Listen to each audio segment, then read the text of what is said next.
Hello, everybody, and welcome to another episode of the Gather Global podcast.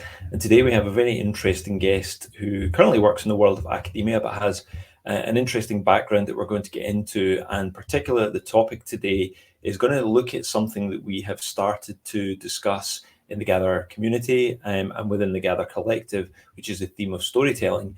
And in particular, today we're going to talk about persuasive storytelling. And our guest, who's based in Arizona, is Kim Holst. I'm going to welcome Kim.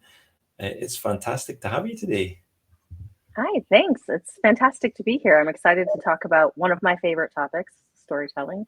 So it's interesting to think about it in new context. So this is a great thing for me as well. Absolutely. Yeah, fantastic. And thank you to our head of research and insights, Sue Shapcott, who through Sue's connections put us in touch with you after we had looked at the storytelling white paper for the Gather Collective recently. And so this is going to help us delve a little bit deeper into that. That white paper was looking at the art and science of storytelling. And obviously what we're focused on is selfishly, what we're focused on, Kim, is what does storytelling really mean for the golf industry and for businesses, for brands, for individuals that work in the golf industry. But we really want to hear your perspective from someone sort of externally, more what storytelling is all about. The love and power of words is one of the things we're going to talk about. And then we're going to start on what storytelling really means to you. And then we're going to have a look at, well, why should this really mean anything to the golf industry?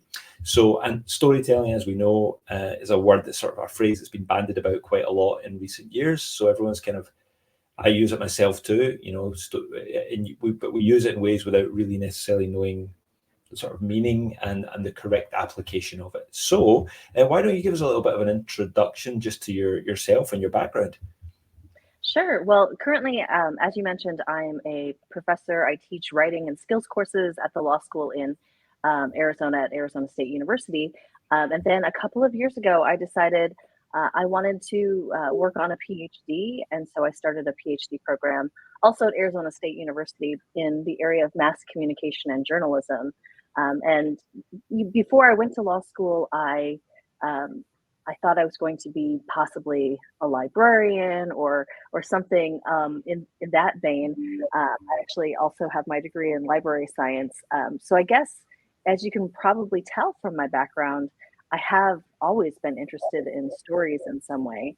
I grew up in a house where my mom is an immigrant, and I'm a first generation kind of college and professional school person. So I feel like stories have been a great way for me to connect to different people in different areas throughout my life. And I think that's one of the things that we'll probably end up talking about today, is how stories have that power to do that.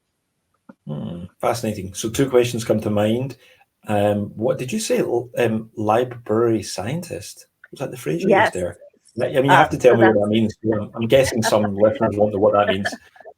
So that's the academic degree for working in libraries. So it's learning all of the library process, from things like cataloging and public research and specialty research, depending on what type of library you end up in. But it's all of what librarians have to think about in terms of both the business, nonprofit business, and kind of the service aspects of being a librarian. Okay, that's cool. Yeah, I've never met anyone that's told me about that course before. And the second question that comes to mind is, there are some famous golfers I think have come through the university. So did any of them come? Did any of them come in your course? That would have been cool if the answer is yes. No, but interestingly, my daughter is a freshman at Arizona State University this year, and she's a psychology major, and she just applied for a scholarship, and she's like, it's named after some golfer. It looks like he's pretty famous. Have you heard of Phil Mickelson? So yeah, I was like, yeah, he's quite famous. Relatively famous, yes. Okay, cool. Well, let's dive in then to the love and power of words. As Sue was telling me, that's why we wanted to talk to you. You're all about writing. So tell us, why do you love writing and words so much? Well, I think for me, part of it started, as I mentioned, my mom's an immigrant, so English is her second language. And it was really important to her that we speak English very fluently and effectively. And so I feel like I've been studying the way we talk and communicate and the way that words factor into how we're seen uh, since I was really little. And so I think it started there. But I found that uh, from a very young age, reading a story, picking up a book, and learning about somebody else's experiences, whether it's fictional or real, was just such an amazing experience. I feel like I learned actual life things from reading books without having to experience them myself. And so I think it started at a young age. And then as I grew into kind of my academic career, this idea of how we communicate has always been at the root of um, what I've been interested in. So I teach writing at the law school because I think it's important to understand how lawyers communicate with clients and other audiences. And then this turn to journalism and mass communication was really fueled by this desire to understand how what the media communicates impacts understanding for audiences. And I've, of course, focused in law because that's where my background has been. But it's really interesting just to see how, especially in the last handful of years, the media has been such a big part in shaping and framing conversations for, for politics, for policy, et cetera. So I just think that words have so much to do with our actual experience in life. Yeah, I can definitely admit to sort of undervaluing the power of words at times. And well, when we had our first introduction, Sue basically warned me, because for all the listeners out there, Sue basically edits my draft 1, draft 2, draft 3, and draft 4 of everything that I write, which is not a lot, but for the things I write for Gather, there's multiple red pen experiences throughout the journey. And then Sue said, well, actually, with Kim's experience, you might put a red pen through some of Sue's stuff. So I'm definitely not sending you any of my drafts. That's for sure. But what you're saying is, it's almost one of those. I don't know whether you have this experience or not, but it sounds to me like it's one of those topics where it's almost people know this and they're aware that words are extremely powerful, but it's I don't know whether it's a laziness or a complacency or just human nature that we don't really ever think to learn some of the things that you're talking about. That's not just about how to write, it's about how to write well, and it's about, in my case, being willing to say, well, actually, you need to write again, and you need to write again, and you need to improve, and you need to ask other people for feedback. And also, you need to sometimes listen more than you speak, which is quite hard doing something like hosting podcasts. But you need to listen, and actually, that allows you to sometimes say better things with less words just by listening more and taking more in. So do you find yourself, just because you're so sort of, you think so deeply in this space, do you find yourself sort of picking up almost like by habit when people are talking to you, or when someone, so you walk into another lecture theatre and someone's presenting on something, is it not a natural habit that you kind of notice things and be like, I just wish I could sort of give them a wee steer here, or recommend this process to them here? Yeah, probably annoyingly so if you ask my family. I will say they're saying this, but I think what they actually mean is this based on what I'm hearing, or like, oh, if only they had said this might have been a more effective way. So I think I definitely annoy my family with that. But I mean, it is, as you mentioned, like, because I think deeply about it and am immersed in this world, it comes a little more naturally to me, but it isn't something that we just are innately good at, writing, storytelling, etc., if we don't study it. And you'll meet people who are pretty good storytellers without having studied it, but they've practiced it a lot, most likely, because it's something that they found that they enjoyed, whether it was conscious or unconscious in their kind of development. But it's really interesting You kind of mentioned the idea of if you studied words, you might be able to do things more effectively, or something to that nature. And I think that's what's really interesting about both words and storytelling, which I'm kind of talking about in a little bit of a conflated manner. But I think that's both the strength and the potential danger of words and storytelling. Like, I think that we use obviously words all of the time. We tell stories whether we're conscious of how we're doing it or not. And the strength of that is that it is so relatable. It's so natural. It's the way that we think, the way that we understand information. And I know that in that white paper you mentioned, Sue talked about that, how our brains understand information through stories and through the frameworks that those stories create in the neural pathways of our brain. But the danger of that is if there are people who are studying it and who are using it maybe in a way that isn't just persuasive but almost manipulative, and you can maybe think of some political things that are happening in that way, it is a little bit dangerous, because if we're not kind of criticizing or really interrogating what's being said, stories have a way of getting us to kind of implicitly accept information, because it fits neatly into a framework. And, it's one of the things we talk about when I'm teaching in the law school is how to persuade judges, juries, etc., by giving them a relatable story and helping all the facts kind of fit nicely into that story. But if you're doing it in a way that's, not ethical, that's where the danger is, because I do think that they have that power, that level of kind of ease and naturalness that people take for granted without thinking about it. Mm-hmm. And obviously, there's probably a lot of people. I mean, I guess just because you mentioned about politicians there, they know the power of the words that they use, and they're in many cases they won't have studied this either. They haven't studied the art or the science. They haven't talked to anyone like you. They've probably not any ready, but for some, they've learned over a period of years. In many cases, if I communicate in this particular way to this particular audience, it has an impact. Mm-hmm. Okay. Yeah, there's one thing that's popped into my mind here. Sorry, Kim, on you go. No, I was just going to say I think that's right. People figure it out, or they, pay really good consultants to help them figure it out.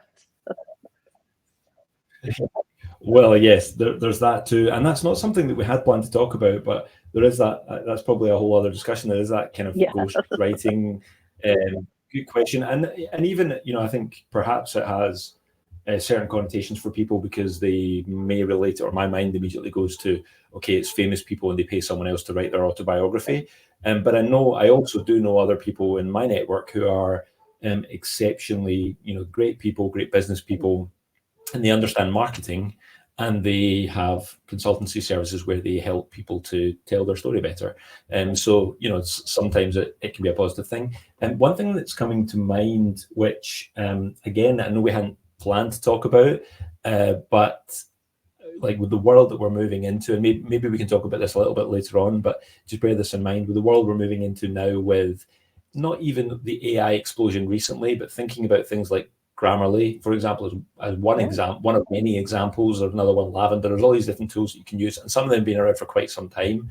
But obviously, like the evolution, and quite maybe in Europe, I'd be interested to hear your opinion. Is it quite a big leap that we've now moved into this world where AI is really like writing a lot of stuff for people? We can put a draft in ChatGPT, and that sort of rewrites it if we ask it to be more succinct, which is what Sue always does with my writing.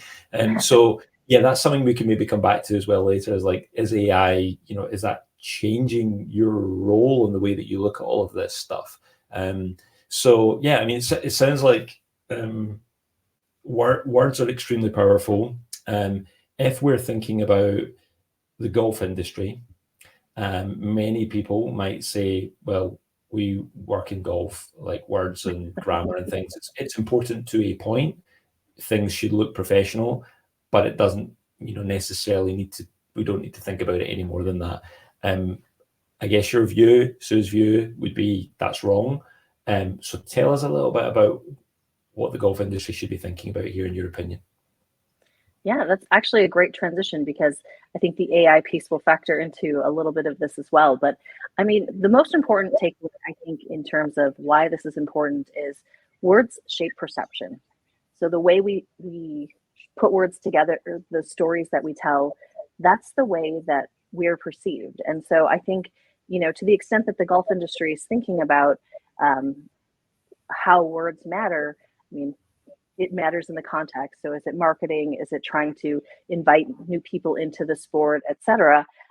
The words will matter in terms of how those efforts are perceived, how effective those efforts are. So they're important in that respect.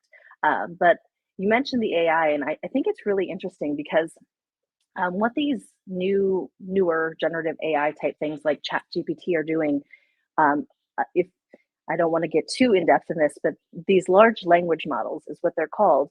They basically are just going through all of these words that are out there. And I think this factors into why the words are so important because it's looking at all of the words and the word choices that have been made in millions of different scenarios. And all that the AI is doing is trying to guess the right word to follow the word that came first. And so, if you think of it in terms of like the dog says, we would all expect like woof or something along those lines. And so the AI is going to be looking for, when these words the dog says are put together, they're usually followed by woof. And so all of that suggests that the way we put words together is really, really kind of the foundation for how we understand, particularly in the context of how these AI models are working. And I know that in the white paper that that you mentioned that Sue put together, she talks about the four components of effective storytelling. So it has to have an emotional component, and I think that's sometimes the easy part, understanding why we emotionally connect with something. It has to have a recognizable plot. You've all listened to stories that don't, and um, never want to listen to them again. Of a protagonist, I think we like to see ourselves as the protagonist, so that's usually not difficult. But then the fourth component is that linguistically persuasive syntax, and that piece is basically what AI does: is creates that linguistically persuasive Okay. syntax, or the thing that makes sense in the most context. And I really think that um, those ties, those things you put together, are feeding into that that syntax. So does that mean then that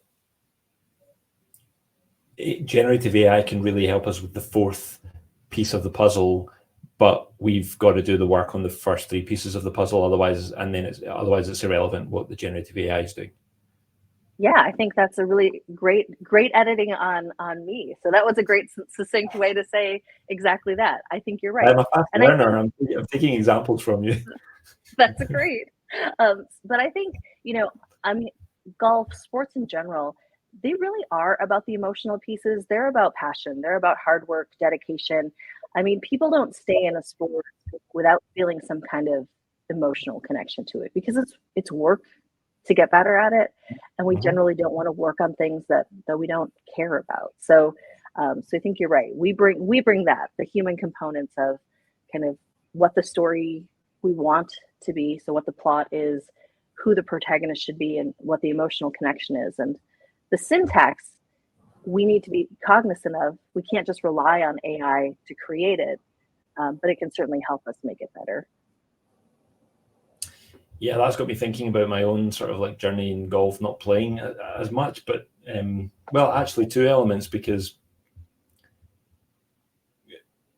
I'm not in a position where I'm able to play a lot now because of where I live, and there's not a lot of golf here in Greece, and there's not much close. But there's certain things that keep my like lifelong connection with the sport and that sort of passion to have a set of golf clubs sitting next to me here, and like going around just down to a local field, and a lot of it is actually thinking back about the experiences and the stories that I have told about, you know, going out with my dad or my mum or playing with friends or whatever it is. And the other part to it is, working in the golf industry too. Like I could literally, I do literally tell the story to many people that the reason that I'm still working in the golf industry now is literally because of the 4 people that I work with in the Gather team. So like we're all using these kind of like stories even to help keep ourselves connected to certain things, you know, even if we're not trying to influence anyone else necessarily. Yeah, I think that's absolutely right. We all have stories about ourselves, about what we think, about why we're doing things, and we just don't think of it that way, right? Until you sit back and say, "Oh yeah, this golf club. One of the reasons I keep it close is because of this story that it conjures in my mind when I look at it, or this connection that I feel that is based on a story that I can think of." So I think you're absolutely right. It's not just about the story that you're communicating to somebody else, but the story that you like kind of internally process when you're, you know, making decisions, choices, etc. Yeah, yeah. And one of the things that Sue had said to us before the conversation as well, Kim, was golf doesn't use words and language in life and death scenarios, but it does matter, and we should care about language. Tell us a little bit about why we should care about language. Yeah, I think that in order to effectively or accurately communicate um, this passion, this desire, this connection, you really do need to have words that are carefully chosen to do that, and maybe the specific words that you pick are different based on what kind of audience you're talking to. Um, Again, context matters. Sometimes when you're telling the story to yourself, uh, maybe the words aren't quite as precise as you might want them to be. But when you're trying to communicate it to somebody else, you really do want to be precise because words have multiple meanings sometimes. And so you want to kind of think through what each word has, what potential meaning each word has. And that's true in both writing and speaking. The biggest difference being that if you write it down, people can come back to it and interrogate it kind of much more than if you just have a conversation, unless it's recorded in a podcast, in which case I guess they'll come back to this. But I do think that in writing, it's particularly important that precision and accuracy, because you'll come back to it again and again. And this is partially, again, informed by my teaching law students for such a long time. This idea that once you put it in writing, you're putting it out there for audiences that you may not anticipate to be audiences. So you may think this is your audience, but then the secondary audience factors in, or this other, additional audience. And so in writing, you sometimes lose control of who that audience might be. And so that's really important to think about as well. I mean, we're only 20 minutes in, and like I already realized, just there's so many, I don't know if nuances is the correct word, but there's all these elements to consider here, which you just flippantly can say storytelling and, you know, write a bit better. But it's much more than that. Do you sort of view this broadly in your head as two separate areas? Because to me, I'm seeing it as we're talking about storytelling, but we're also talking about language and words, and you need to use the language and words to tell the stories. Well, not always, but there's other ways to tell stories, I guess. But it's really important to understand both. And then probably the third area is actually the audience.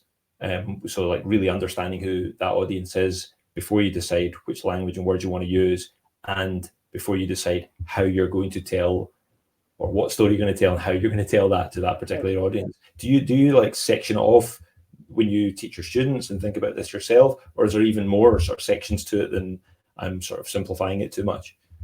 Yeah, no, I think definitely when we teach it, we do kind of teach it in pieces like that. And I think mostly just so it can be digestible, because like you said, there are just so many components to think about. And so I think we tend to, when we teach, at least in the law school, we tend to start with kind of the language and words piece. We want them to get the law right. We want them to get those aspects right. And then the storytelling becomes part of the communication after we understand kind of the fundamentals. So I do think that's an important distinction, the idea of what it is we want to communicate. So what kind of language and words is necessary to do that?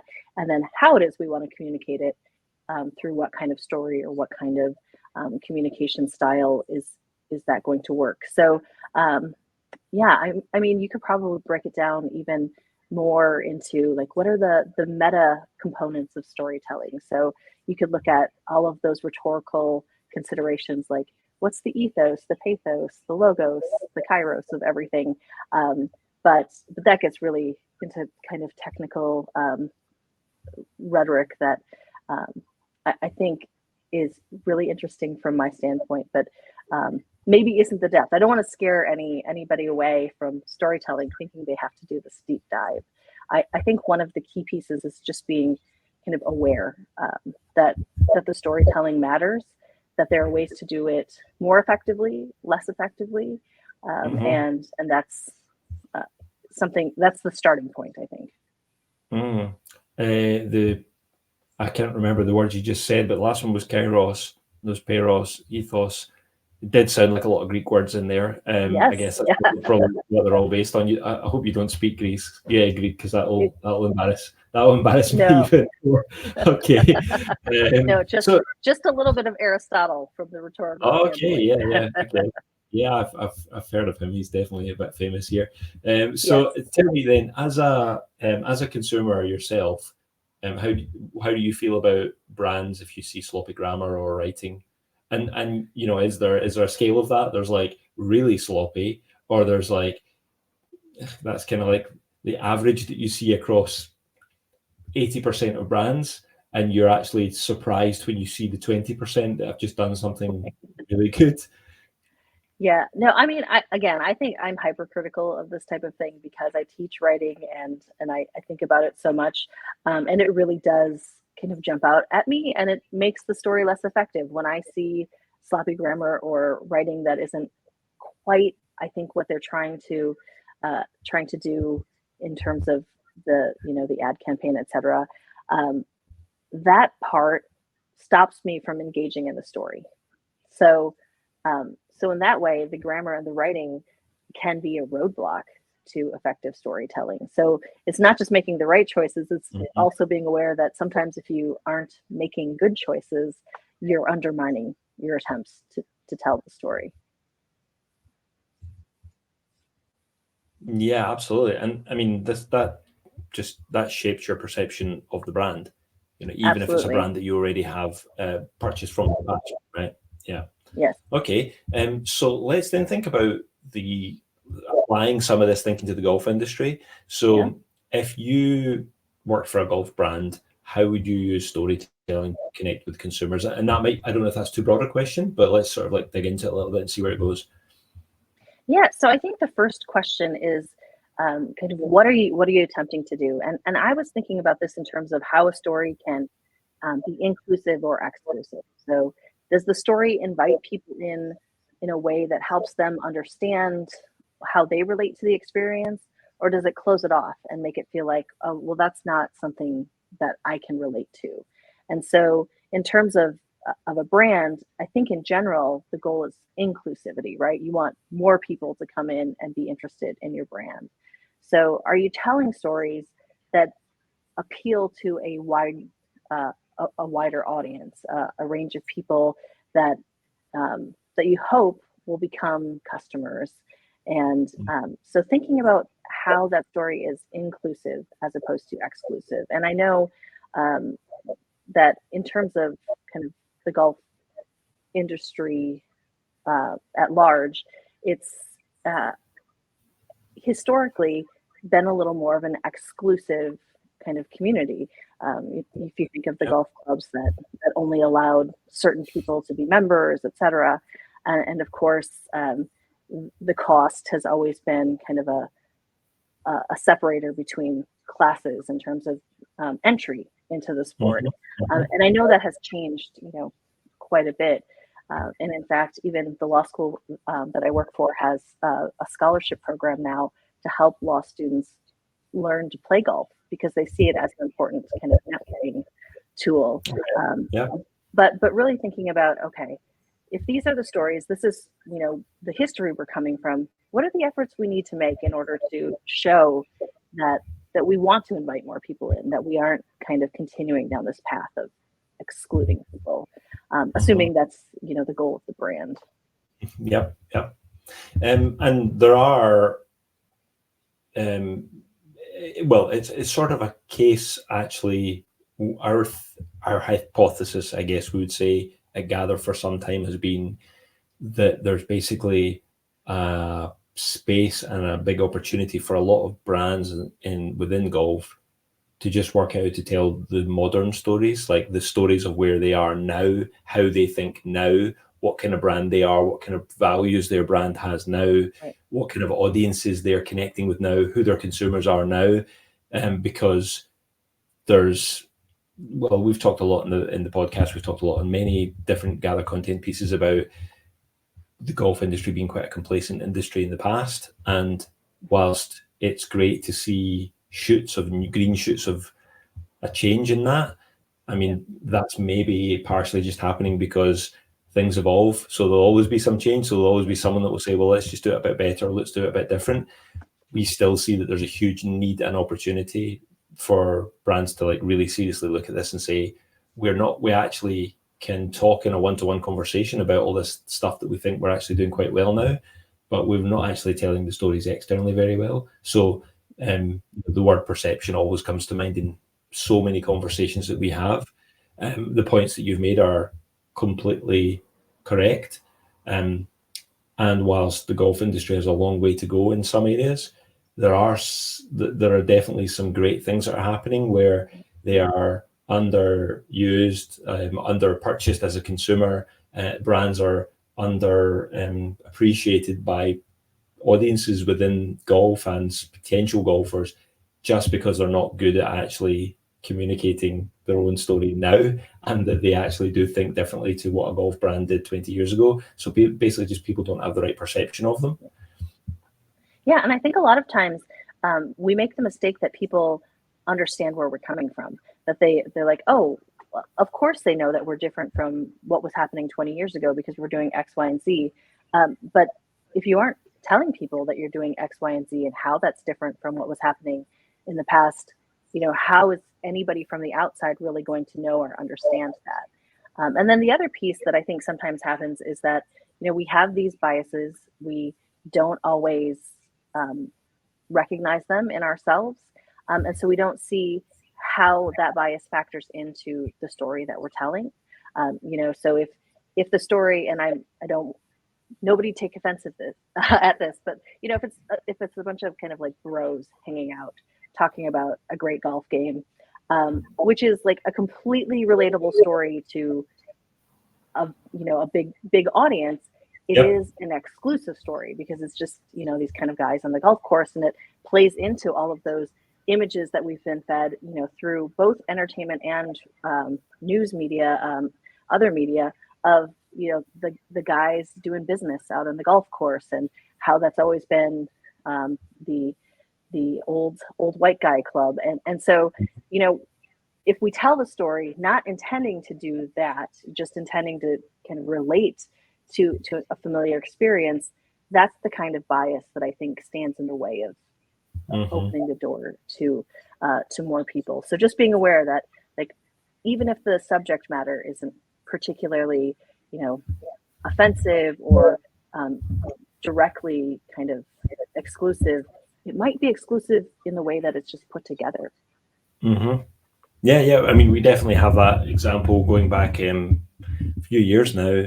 An early conversation that I had with Sue, where I said, I'm pretty sure that we've got blinkers on here or unconscious bias stuff going on, but I don't really quite know how to look at it, how to change it, what it is we should be doing, like what's the kind of strategy behind this.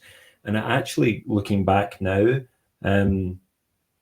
it's actually almost surprisingly simple, like the solutions to just start moving you in a good direction to a better place as a communicator, as someone who creates content, and ultimately as a brand. So it shouldn't feel like a daunting topic to ask for help on, because it's actually, and it shouldn't feel like it's something where you're going to have to suddenly have massive new budget lines and employing new people in particular expert areas. Actually, you can do an awful lot by just talking to someone who understands how you spot your biases. It's in the same way that we're fortunate to work with some great brands in, say, the Gather Collective, and we're just able to see things that they can't see purely because we're just looking from the outside with an unbiased opinion on it. And it's almost surprising, like on a weekly basis, some of the things that we see is like, how do they not notice that? And we will have the same at Gather. So yeah, it feels very comparable, what you're describing there. Yeah, and what you just said, it doesn't take a huge amount of resources to do this. I mean, sometimes it's just asking somebody who's outside of whatever it is that you're doing, like, hey, would you look at this? And then getting their impression. And if they say, it's fine, except for, did you notice that everybody in that kind of all look the same? Or, I once was reviewing a professor's class, and he was a very talented professor, but I noticed that all of his examples were always sports analogies, which, I relate to, and I think a good number of the students related to, but probably not all of them. And just because it was familiar and fun, I think he just fell back into those. But I'm like, you might be alienating a handful of students who aren't familiar with the analogies that you're making. And, have you thought about how you could vary those a little bit so that it's not always that? Yeah, I mean, the wheel's turning extremely slowly, but it is turning and making me kind of think, where could we be doing better in this? I'm disappointed, Kim, because when you were telling the story earlier on about the dog goes, the dog says, and I was just thinking I was thinking you were going to time it perfectly earlier, but you missed your chance. I was just hoping they could wolf it. No, they're not trained that way. So for all the listeners out there, that was the bit that was meant to come earlier on. So we'll not go to the task of editing it. Fix that in the editing. put the woof back in, but that was what it was good. That was what it's supposed to do. So can you give us? I know you mentioned about sport there in that particular example. Advising someone to think about non-sports examples. Can you just, is there an example or examples that come to mind, either with sports or even, no problem, or even with other print ads that you've seen where you think there's like really good examples of storytelling? I'm going to use Nike as an example because I think that they've done a couple of great things that are not specifically about sports. Like they are trying to bring their brand into the discussion kind of beyond sport itself. And so they've got a couple of great examples, both kind of in commercial advertisements and then some just print ad things that I've seen. I don't know if you saw it, but a few years ago, they had a whole ad campaign around women in sport and how they're called crazy. And, if they do this, then they're crazy. If they do that, then they're crazy. And their whole campaign was to dream crazier and think about, it's only crazy until someone does it, I think is what they said at the end. And that's just a really interesting way to bring kind of women into the brand. And then the print ad that I still always remember was the Colin Kaepernick ad that they put out. So after he was let go from the 49ers and he basically couldn't get picked up by another team, it's just a picture of his face. And it was something like, let's see if I can remember. It's, believe in something, even if it means that you have to sacrifice everything. And it was just this really like emotionally resonant ad campaign that had absolutely nothing to do with their clothes, their shoes, the sport, but just like this idea of being so connected to something and your beliefs that should transcend all of these other concerns. And so, I mean, that's really a great one for like, in just that one photo, they had the emotion, they had the protagonist, they had the plot, and they used words that just made you think, oh, wow, that's really powerful. And so I think that to me was a really effective campaign that expanded their brand well beyond, what you think of for Nike. Yeah, I'm glad you mentioned that one. That it made me Google it while you were speaking there. And when the images pop up, I remember it's because it's so close up on his face as well. And as you say, it's like he's not got an expression, but he does have an expression. Yes. It's like it's not obvious what the expression is, and you're right, believe in something even if it means sacrificing everything. And that was a 2019 ad that they did called Dream Crazy. Actually, just seeing here that it won an award for creative arts, the Creative Arts Emmy. But I just love what you mentioned there about all of the areas that we talked about in the white paper that you mentioned earlier on, all contained in something visual with what's that, 9 words. Yeah. Um, Yeah. and an extremely simple image as well. Sort of shows you the power of this stuff. And I remember there was a show. I always love shows on TV where there's probably increasingly in the last sort of 5-10 years, I've become more interested in just understanding like brand, what it means, and how you communicate brands, and how you create from a design element side of things. And there was a show that had, I don't know if you know Steve Coogan, the British comedian who used to play Alan Partridge. And there was a show which I've kind of, it sort of just came 2 seasons and then left, but he was essentially playing someone to the latter end of their career, but he worked in an ad agency, and the whole thing was about, how you create messaging for different audiences through brands. And the challenge was that he had sort of young up and coming people in that industry that were kind of pushing him out, and his thinking was regarded as a bit old and so on. But all that stuff I find really fascinating, because it's really struck me, and even just the learnings that we've had with sort of trying to help the golf industry, help individual people, help businesses, and grow the brand of Gather in these last few years. It's a fascinating sort of concept about creating a brand, growing a brand, making people more aware of it, what brand really means, all the different elements that go into it, and ultimately what we're talking about today. It's that's critical for all of this stuff. So if we were to tell the golf industry, here's how you can tell better stories, I think first of all, everything we've talked about today should be extremely powerful and helpful for them. But as a sort of journalist and not a lawyer, how could the golf journalism or the golf media be better golf storytellers, in your opinion?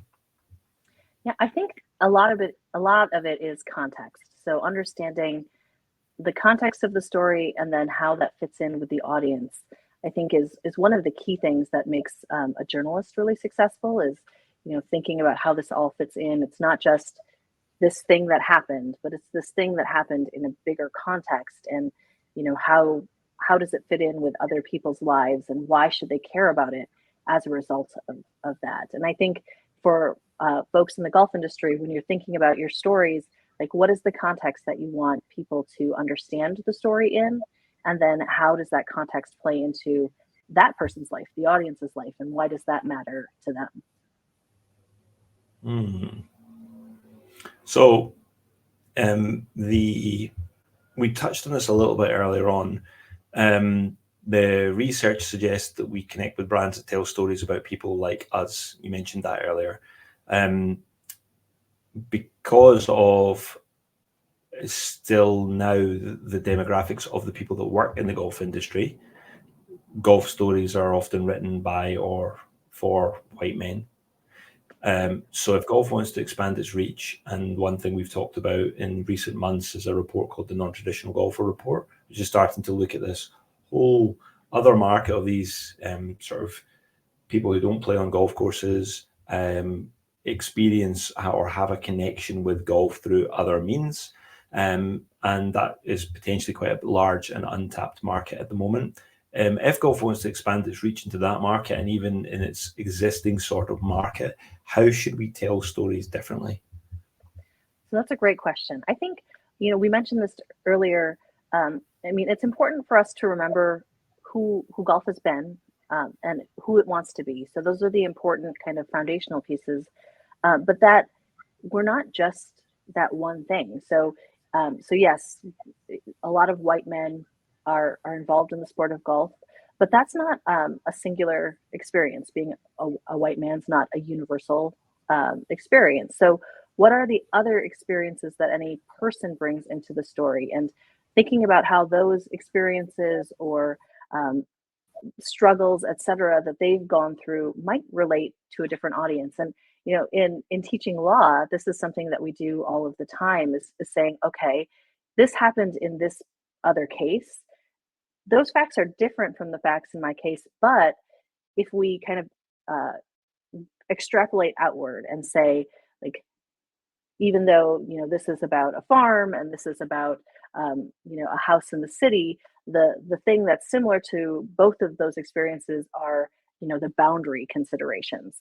So everybody has boundary considerations, whether they live in a rural area or an urban area. So getting away from the specifics and kind of moving outward to something that's more relatable between those two issues. I think the same is true in telling stories. So yes, specifically, I might be this one kind of demographic, but my life experience might be broader than that, or my experience in the sport of golf specifically is broader than that. Something brought me into this sport, something kept me involved in the sport, and those things are probably not, just being a white guy, right? So if we can think more deeply about those aspects of the story, I think those stories can be really effective, even if they're told by kind of familiar players in the sense of the story. Great, thanks, Kim. Yeah, this has been fascinating and also sort of eye-opening to the same extent. And I think one of the things that you talked about earlier on was, to not have anyone that's listening to this from the golf industry thinking to be daunted about this, or to think that this should be harder or more effort in a uncomfortable way. I think the takeaway for me is this is more about looking at it with, which I think a lot of the listeners do. They're open-minded, they're forward-thinking, and their growth mindset. They think there's opportunity, both for them as an individual, for the brand or the company that they work for in golf or lead, and also for the sport of golf as a whole. That they look at things as, where's the opportunities, and we try to kind of view things through that lens. It feels to me that this is one of those areas, and that's what people's takeaway should be, is there's probably a missed opportunity here, either to refine what you're already doing with an external lens, someone like yourself, someone with your kind of background or expertise, just being able to look at what they're doing and give a new lens on it.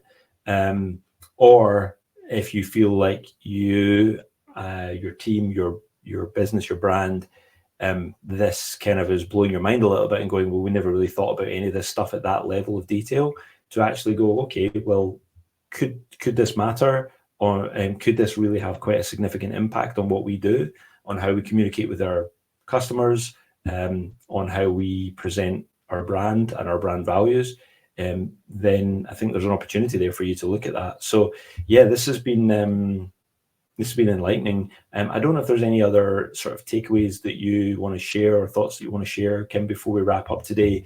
But I'd be keen really to know any final thoughts or messages that you'd love to give to the listeners, to the golf industry.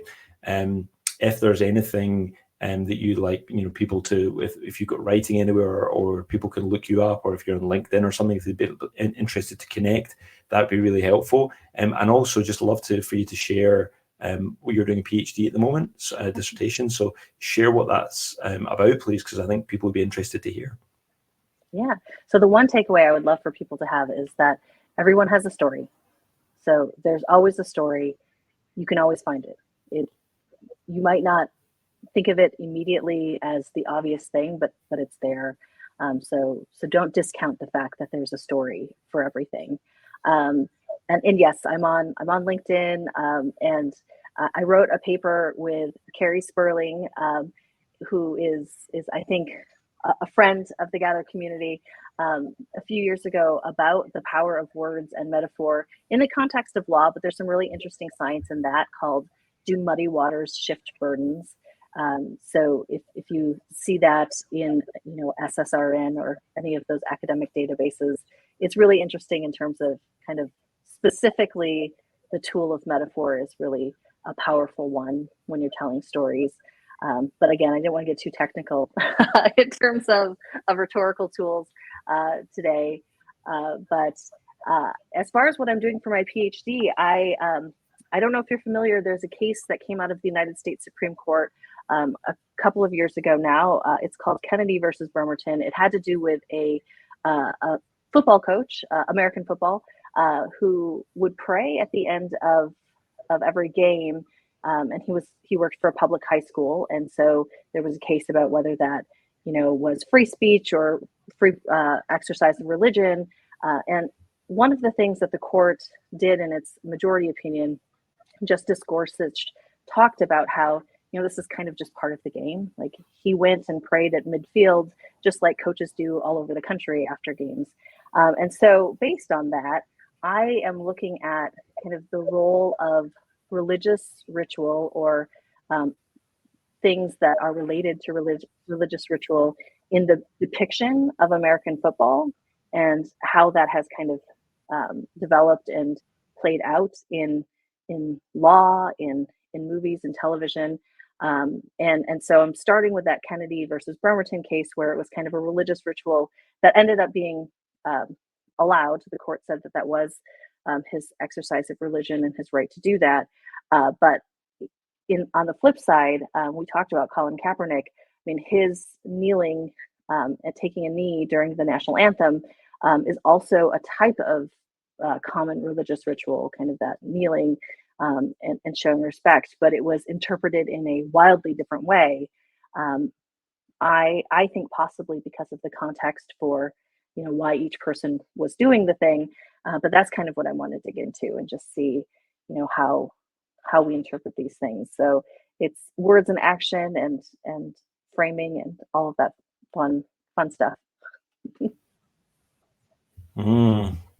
Yeah, absolutely. We've got Sue, our friend and colleague Sue, listening in, and she's just sent me a message saying, "I miss academia listening to you here." So yeah, you've got a friend who definitely listens to everything that you're doing and is envious that she can't spend all of our days doing that. Unfortunately, she's got going to spend some time with us trying to help the golf industry, writing good insights and research for that. Yeah, this has been it's been wonderful, Kim. It's been really nice to meet you on the conversations we've had in advance of this, and it's been really good to dig into these areas today. And I can definitely confirm that you definitely didn't get too technical on it, because it's easy for me to be confused. So you've kept it. If you've kept something simple and clear enough for me to understand, then our audience should have no problem. And yeah, it's I'm interested to see where we go from here, actually, because I think there's going to be, I hope that some people reach out to us, comment on this. I hope that potentially maybe some people might get in touch with you. And I do know that even just from sharing our thoughts about the art and science and storytelling with our collective members, it's made a few of them really think about where could we improve in this area here. I think it's a huge opportunity. I think it's a huge white space for some brands in golf in particular, especially because of some of the reasons that you've mentioned there. Many people that work in the golf, many people that we talk to, they recognize that we are still telling stories that are too old and not current, and therefore we're missing opportunities, we're putting the wrong perception out there, and we're not really doing our own current brand justice. So it's up to you, listeners, to take this advice, take the learnings from these insights from today, and yeah, please do reach out to us, share any thoughts, any questions, any ideas, observations that you have. We'd be fascinated to hear them, and we'll certainly share them on to you, Kim, if anyone feeds back on that stuff. So thank you again for both you and the dog for sharing the time with us. It was perfectly timed, almost perfectly timed earlier on to go with your story. And thank you. I know you've got a busy job over there in Arizona at the university, so really appreciate you coming into our world and talking about golf for a little while. Thank you for having me. It was a pleasure. I love talking about this, so I'm happy to do it. And I would love to talk to any of your members who have greater interest or further questions. Fascinating. Well, there's the invite for everyone that's listening. Kim, thank you very much again. Listeners, as always, thanks for taking the time for watching and or listening to this, and please reach out if you've got any follow-on thoughts. We'd love to hear them. That's just leaves for us to say have a nice day for everyone that's listening, and thanks again. Thanks.